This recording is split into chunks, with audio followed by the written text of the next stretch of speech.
several clergy Russia was the Pope appealing for peace, or was he praying for peace?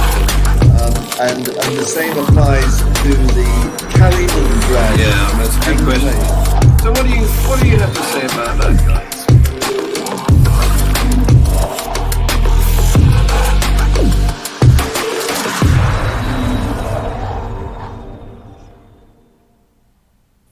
Good morning, afternoon, evening, wherever you are, and welcome to Global Atheist News Review.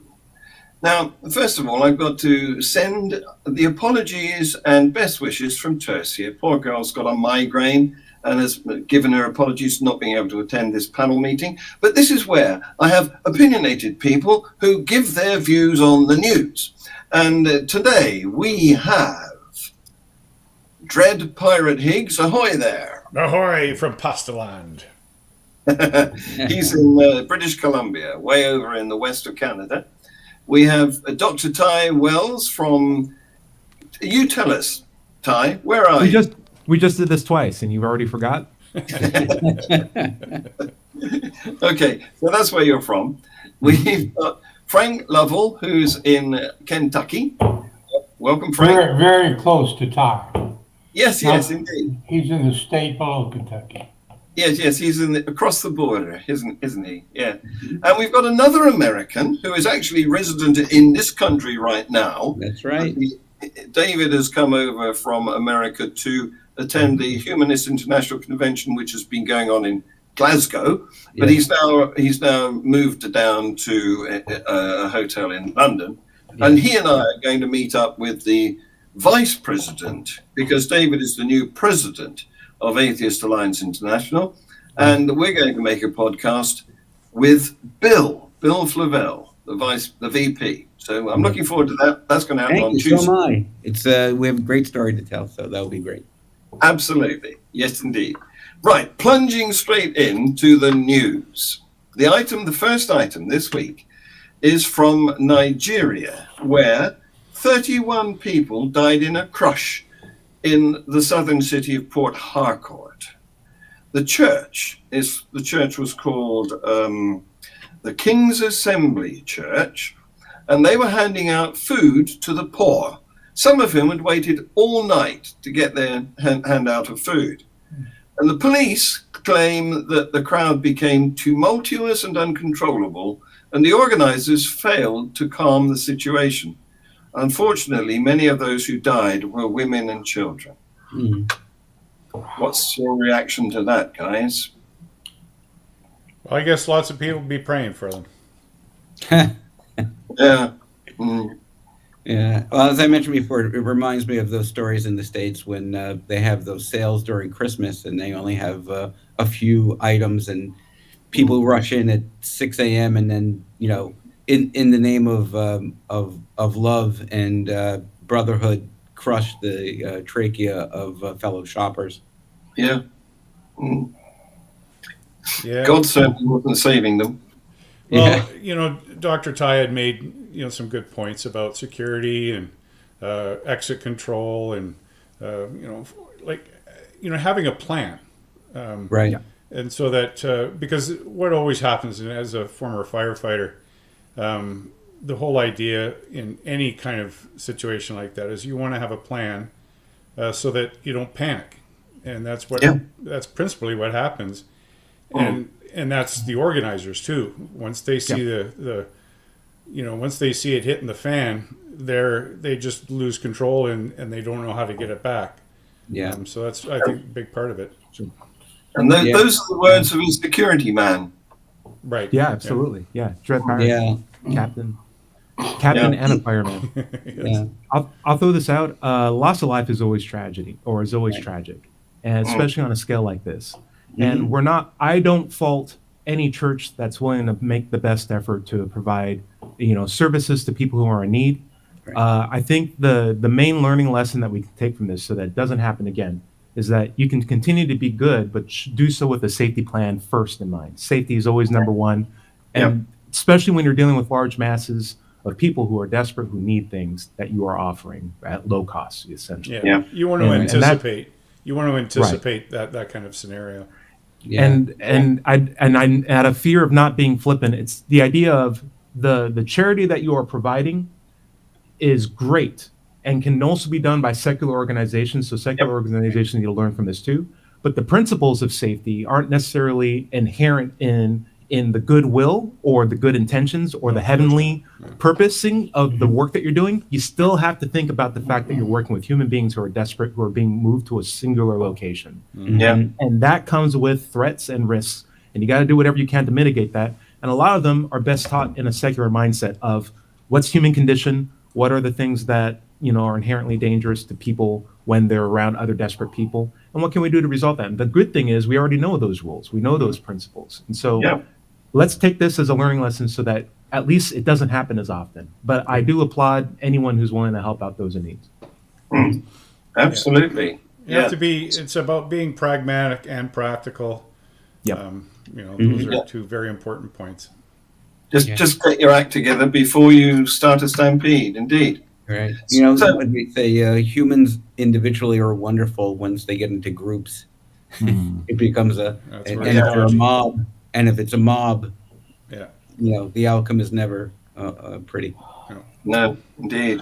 Staying with Africa, Pope Francis, the Archbishop of Canterbury, and the leader of the Church of Scotland will together lead a prayer vigil for peace while visiting South Sudan next month.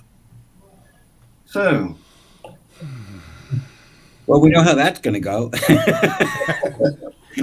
Again, it's people doing the very least they can Right. for things that are important to the rest of the world. Yeah. It's I've had people say, I don't know, I've had a bad back or something. Oh, I'll pray for you. Well, that's the very least you could do. yeah. So, I'd much rather avoid the photo op and actually do something, like put political pressure on those hurting others and bring people together. And that's what we're going to talk about when we meet up on Tuesday to make a podcast with you and Bill Flavelle, the VP of Atheist Alliance International, isn't it, David? Yeah. Did I mention you're the new president of AAI? Yes. Thank you. Congratulations.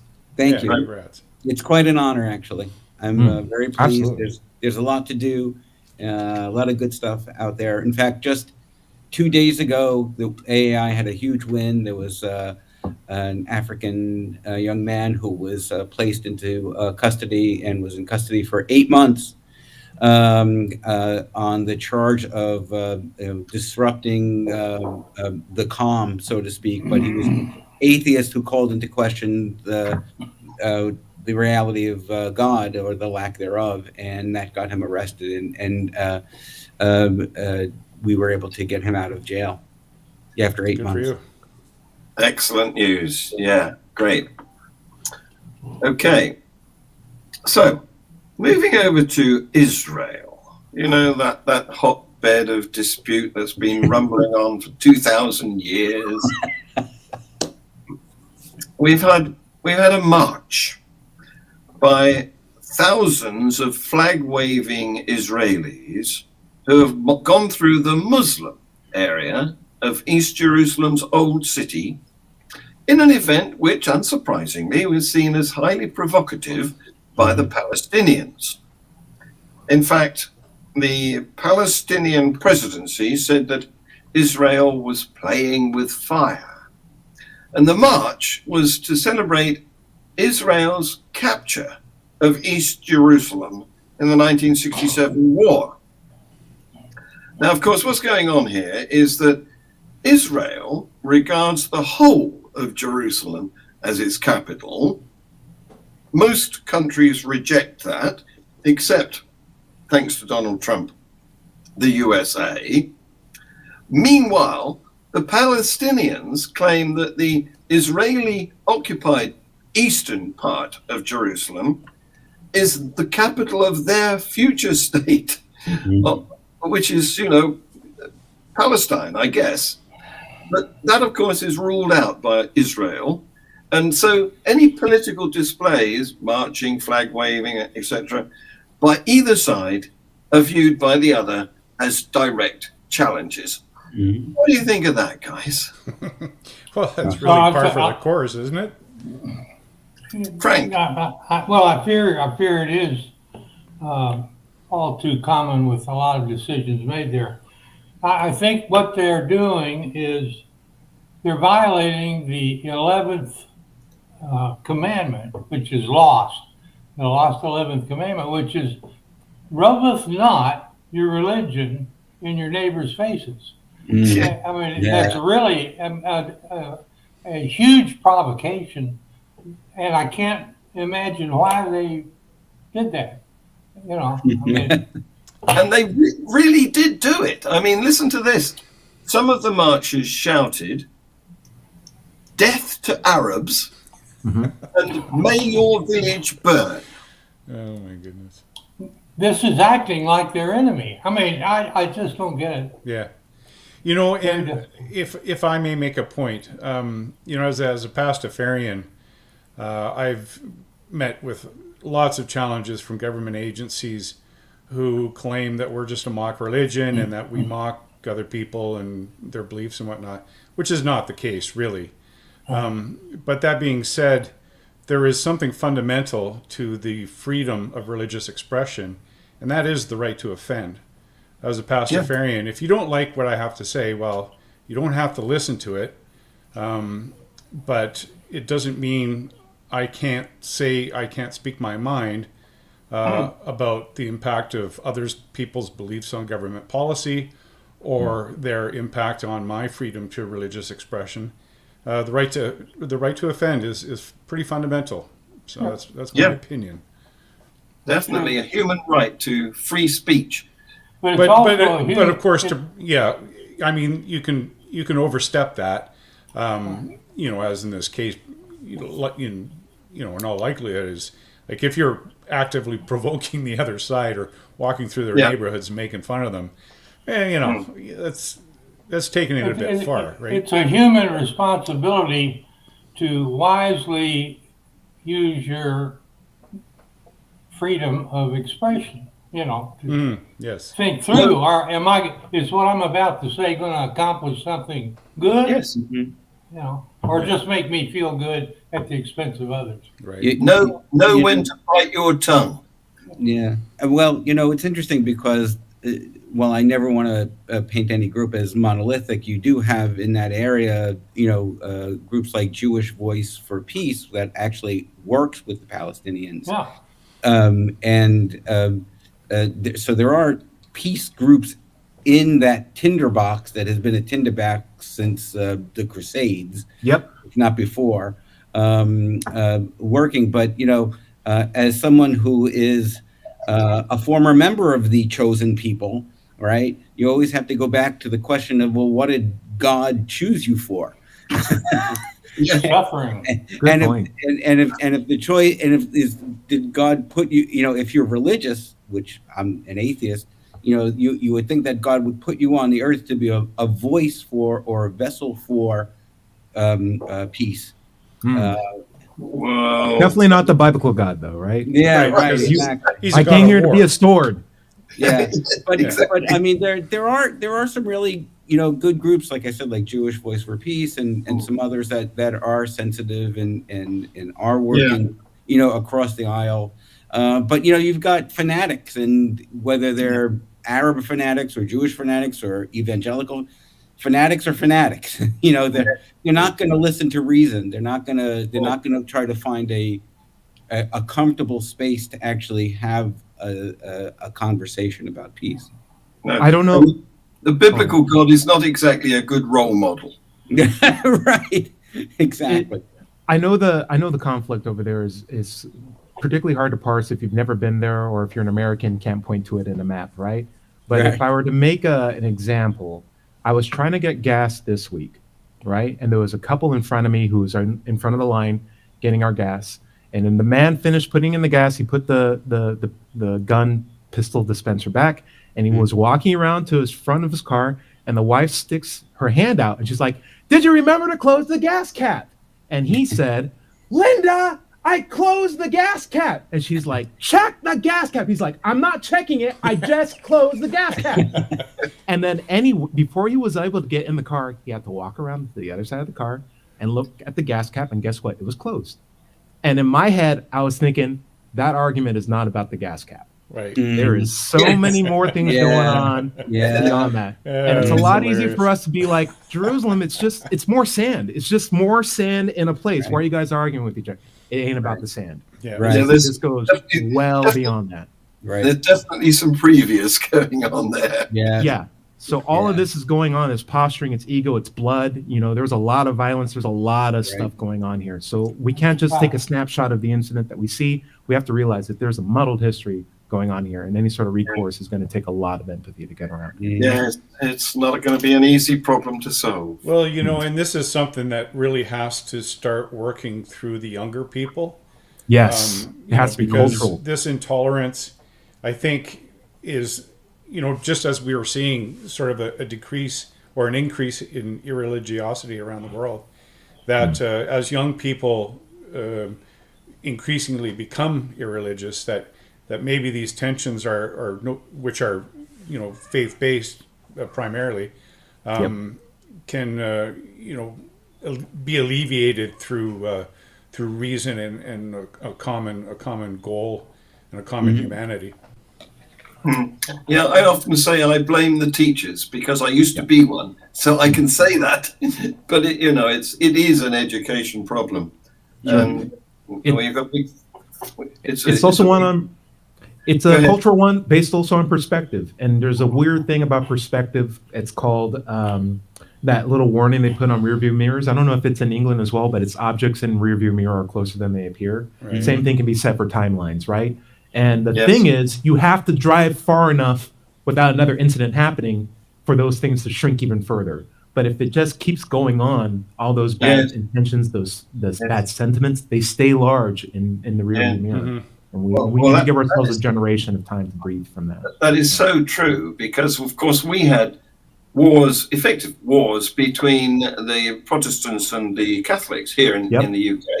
But 500 years later, we're all pretty cool about it. Very true. Moving on. Yeah. You'll love so this. There's hope. There's hope, basically, is what we're saying. Yes. I like it. You'll love this item because there's a 75-year-old cult leader in northeastern Thailand who was arrested recently, and he's now in court. And one of the charges brought against him is the unlawful disposal of bodies.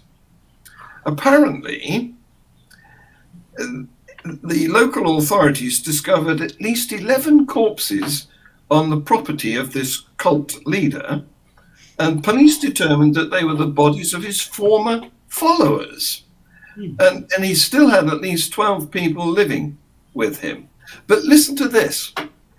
His devotees, his name's Tawi Nanra, which is a Thailand name.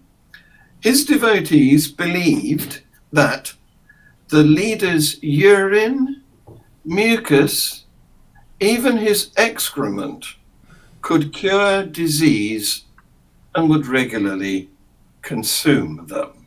Oh, goodness. Yeah. Is this like Trump's bleach for curing COVID? Yeah. Injecting bleach or whatever. There's no end to the strange things that people somehow convince themselves of. Again, it all boils down to more critical thinking, and man, if that could be taught at a younger age and more regularly, that kind of stuff would happen less often, I'm sure. Well, the scary thing is this cult leader managed to persuade his followers that that was a good idea. Yeah. And Trump has gathered somehow up several million of my countrymen into thinking that he's got some great ideas too. It really is scary. Yeah. Yeah. But if they were eating excrement, it's no surprise that 11 of them are now dead. Of course. Yeah, I mean, what do you say? I mean, except people are in every drink they thought they were getting closer to God. That's the that's the thing.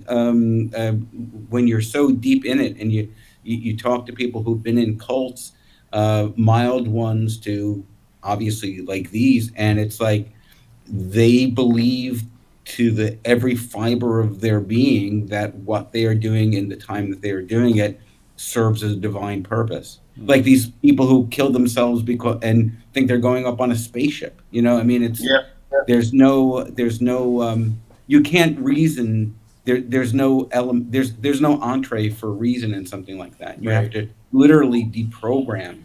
And ultimately, too, right? I mean, it doesn't matter, because we hear these stories all the time. Mm-hmm. The details are essentially irrelevant.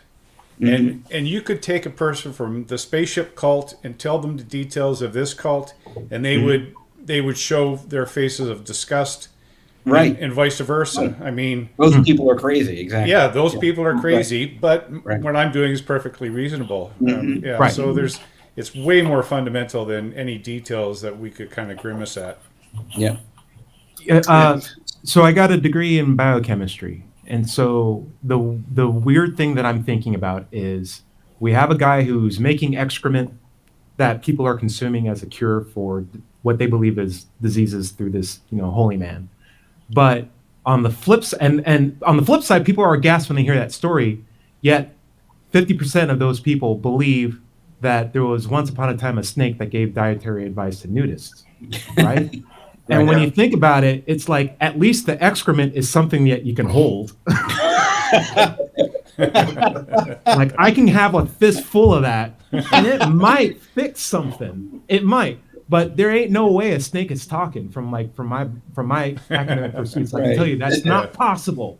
Right. And so if you were to tell me which of the two is the most shocking, that half the people believe that fairy tale, or that there was one guy in Thailand who had 13 people around him who thought that could help fix their pink eye, I'm more shocked about the 50% of the people who believe in the snake story. Yeah, exactly. Well, How excellent different? point. Excellent point. How different is eating the man you worship's excrement from eating the blood and drinking the blood and eating the body of Christ? Right. Yeah. Which a lot of people already do. Yeah. And my final thought on this is Kool-Aid now available in flavor urine?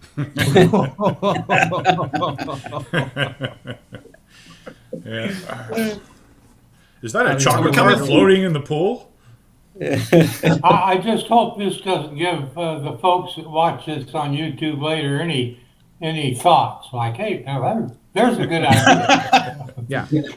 There should be a waiver at the beginning of the show. Do not practice these things at home. Exactly. Yeah, don't try it at home. Yeah.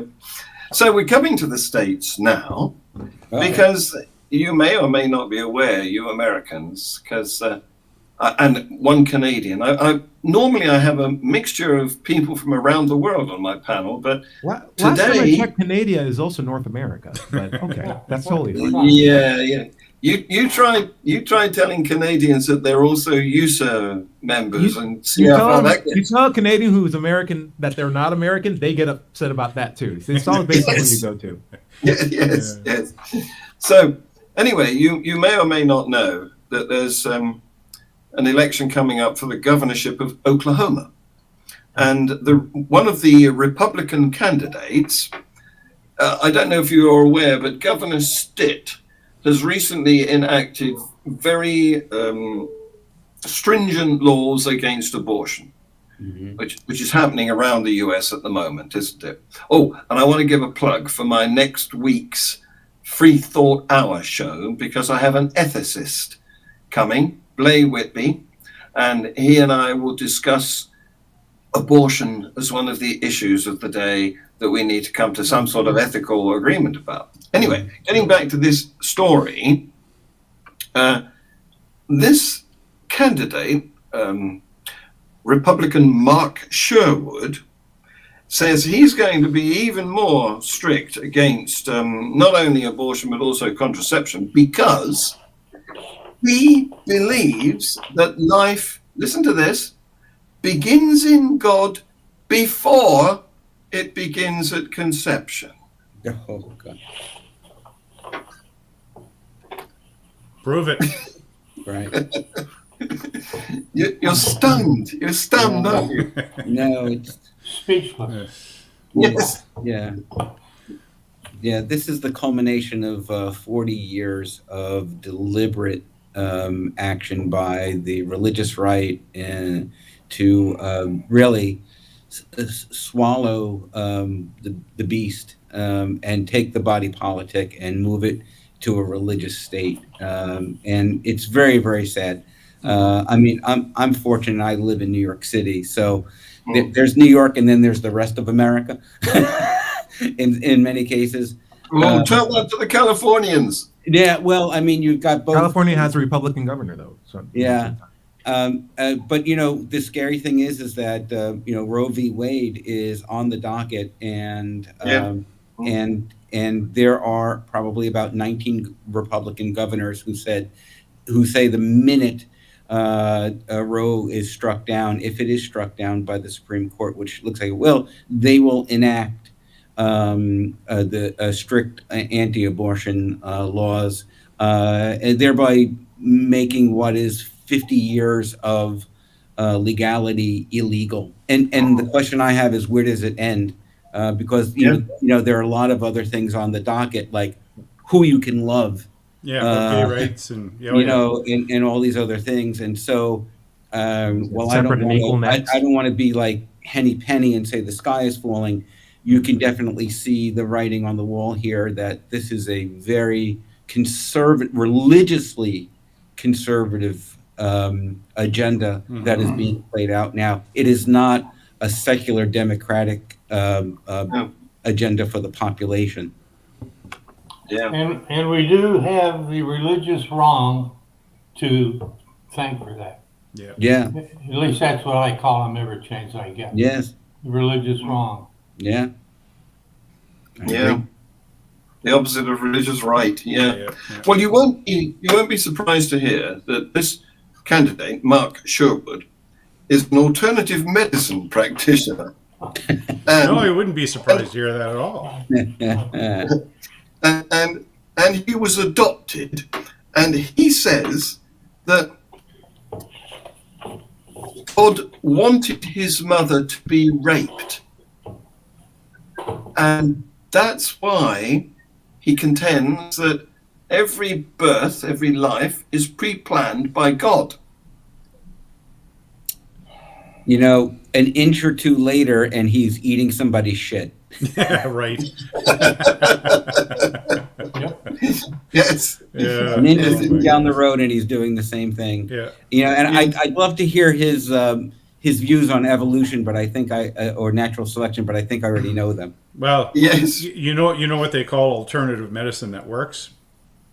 What? Yes. Medicine. Anyway, if he gets elected, this is what he's promised. He's going to eliminate all abortions. At the moment, there are grounds for having an abortion. If you've been raped, or if it's incest, or if your life as a mother is at stake, or if your baby's deformed, But he's going to eliminate all of those excuses. He's going to criminalize performing an abortion as a felony murder, and he compares unsanctioned abortions to the elementary school massacre in Uvalde, Texas. Oh my God. Don't elect him, guys. Don't elect him. I know you're not in Oklahoma, but sure. Don't elect him. John Richards, if I showed you a map of the United States with all the states outlined, would you know which one Oklahoma is? Yes, it's good. Just above You are like in the 2 percentile of Americans who are capable of doing that. It's like it's not very good. Not a lot of people know where Oklahoma is. But I'll tell you this. My concern. how much do I want to go into this? It's All of it. in my head, democracy exists not to make rules that people need to be governed by, but it's to serve the interests of the people that make up that democracy. And what we have here is an example of a skewed form of democracy where it's just about enforcing rules from a dogma and not so much the greater interests of people and where they have options and have choices. Exactly. And I think because of that, we suffer because we're spending our time dealing with this very fundamentally, the purpose of democracy is to be in the interest of its people. And we're spending time trying to like fix that when we could be fixing, in my head, far greater problems that are more intricate. And when pressured to keep a job or to maintain power, people tend to obscure things into very simple like concepts where this is the bad guy, I will make sure I'm not the bad guy. But like the obfuscation of this concept really detracts from a good government that could deal with far more meaningful things like homelessness or poverty in America, or feeding people, or better education or better infrastructure for stuff. Yet we always have to take all of our energy and time and focus on, well, should women have the right to do what they want with their own bodies? Yes, that's already a law. We already have that in the books. Why are we undoing this? Why are we taking our time on this? Just cut the loss, and let's move on to like continuing to help people rather than detracting these. Democracy can only be as good as the education of the electorate. Absolutely. And again, like I was saying on our other show there about the the Freedom Convoy in Canada, this very, very small percentage of persons who don't like mask or vaccine mandates,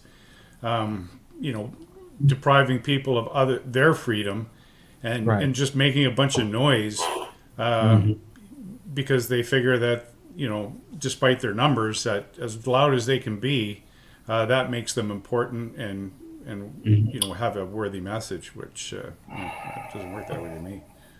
Yeah. Was it Shakespeare who said the empty vessels make the most sound? And the other one is methinks thou dost protest too much. Yeah. So if you're going to keep your electorate ignorant, they won't be able to make informed decisions, and you will be able to feed them polarized ideas, like in the old cowboy movies, the bad guys in the black hat. Right. Yeah. So if this really scary thing is, if you look at, you can Google this, if you look up like 1960s, 1970s Iraq, right? You would see basically people who look more cool than us in terms of fashion, in terms of look, in terms of like the stylings that they have. It just looked like everyone was having a good time. And the idea of that it could ever turn out to what Iraq looks like now, with this very oppressive state government that has very religious foundings and ties to it, almost one and the same.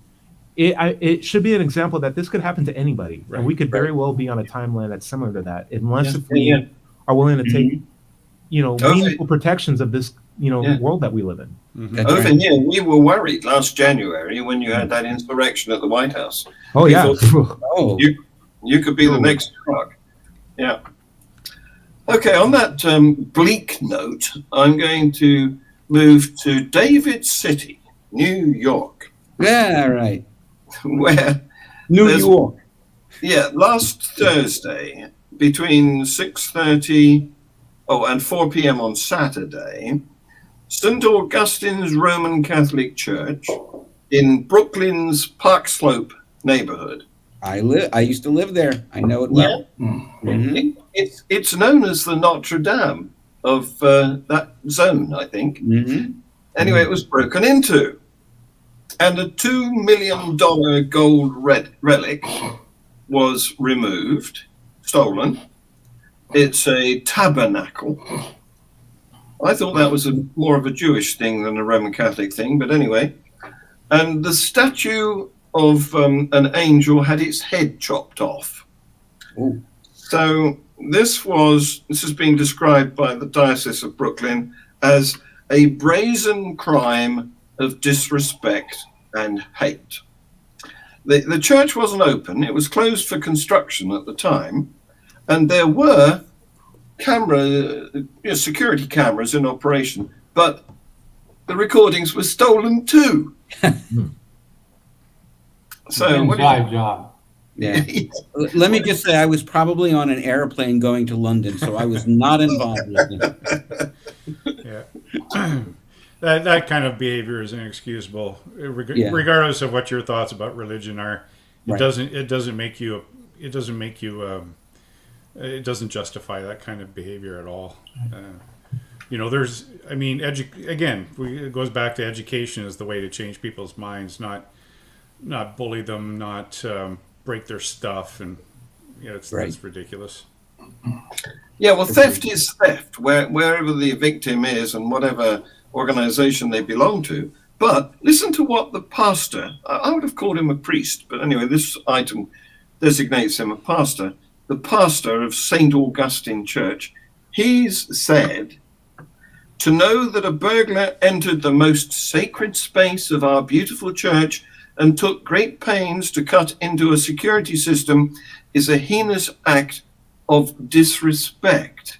He thinks that it's a religious disrespect, because something else they did was they broke into where the safe where the sacristy is, in the sacristy where the holy bread was consecrated as the body of Christ. That was taken and that was thrown on the altar. So it's obviously desecration in a religious sense. Mm-hmm. Mhm. Yeah. Well, some of that might have been to disguise, a $2 million chunk of gold. There's a lot of people that don't have any particular animosity toward any particular religion that Right. might like to steal a couple of $1 million, especially something like gold. You can melt it down. Once you've done that, it's untraceable. So Mhm. it could be some of that was intended to disguise the real motive, which was, or could have been the real motive, was greed. To get that Right. chunk of gold. I mean, no one just goes into a church and knows exactly what to steal. This had to have been cased out. I mean, clearly someone with some group, probably not just one individual, had real intentionality here. And it is horrific because, any type of vandalism is bothersome. But anyway, yeah. Yeah, it sounds like greed with a bit of desecration on the side when they chopped off the angel. Anyway, And you never know. I mean, it could have been. I mean, because the security cameras were cut. So, like David points out, the place was obviously would have been cased, and perhaps it was someone affiliated with the church who had a beef, or some other. I mean, it's pretty hard to say. In the absence of more specific information. Yeah, there's some inside connection there. There had to be. Yeah, there's not really enough evidence to make a decision at the moment, is there? Yeah. But another question is, what's the church doing with a $2 million box anyway? I mean, shouldn't they be doing more Christian things with their money? Well, I mean, that's been a question since the Church of the Vatican was, instituted. I've thought that a long time. Yeah, define Christian, because I think you may have overestimated their lack of love for money. Yeah. Right. Right. Finally, guys, still in America. Oh my gosh! Sorry. Can I make one last statement? Yeah. Sure. God creates everything. He owns everything, yet still asks for money and charity and tithing. Yes, right. It is fundamentally a Christian thing to be always asking for money and having money and asking for it, despite the fact that their God made it. It's one of the most baffling concepts that most. And what's he going to do with it? I never see him in the queue. What's he going to buy? Well, and here again, Jesus says, "Render unto Caesar what is Caesar's, and unto God what is God's." Well, if God's got, what are you rendering unto Caesar if it isn't money? Yes. So why are you giving God money? You know? Yeah, and isn't Caesar? I mean, isn't Caesar essentially a thing that God made? So like, what's going on here? Yes. Yeah. It's all a puzzle to me. Yeah, So it's a bit finally, back.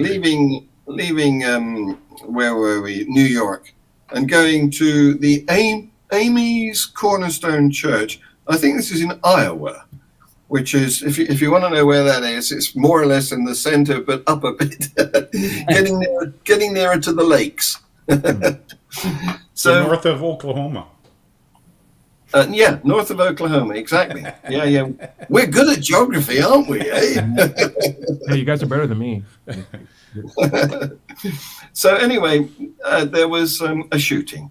Now, this is not new. America has 2 or 3 every week. But this particular one, a tragic shooting involving 2 young members of the Cornerstone Church community in Ames, or however you say the name of that city. Sorry, everything's Ames. Ames, is it? Yeah, thanks, Frank. But there was an adult male who shot these 2 young female victims and then killed himself. Now, we don't know at the moment what his motivation was, but it did take place in the car park of the church, and the women were members of the church community. Mm-hmm. So that's yet another shooting tragedy to add to the previous 239 that have happened so far this year. Mm-hmm. Yeah. As you point out, there are hundreds of mass shootings, and mass shooting is defined as more than 4 or more people in a single incident. And there are hundreds of those in the United States every year. Well, it's so interesting because I think it was the New York Times reported that there have been more mass shootings in 2022 than there have been days in 2022 so far. Wow. And that is a sad, sorrowful statistic to have to live with, wherever you are in the United States. Yeah.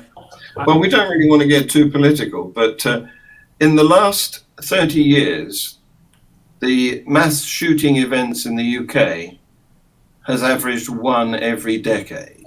Mm-hmm. And what's the big difference? We don't have access to guns. Mm-hmm. Mm-hmm. Anyway, on that rather depressing note, guys, I'm going to thank you very much for taking part in this event.